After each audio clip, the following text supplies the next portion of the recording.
55 kilos, binabak. Wow, galing ah. Ayan si best friend guys, oh. Para ma-motivate kayo. Kung ano yung sinasabi ko dito, baka sabihin niya, nagdadaldal lang ako dito, wala naman. No one will hurt me. Papalitan mo na.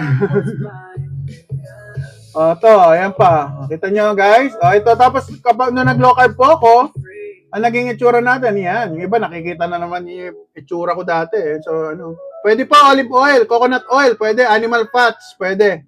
Safe po yan. Ayan ha, 298 pa ako dyan. Noong December po yan. Ngayon, 186 na lang. At less na actually.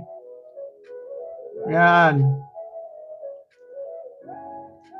Alright. Ano na nangyari? Nag-jogging and low carb diet po ako. Wow, galing. Pwede po.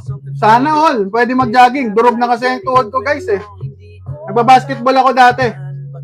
Wala, durog na joints ko, hindi na kaya. Magre-replace ako ng joint pag nag, ano pa ako. Ito na yung isang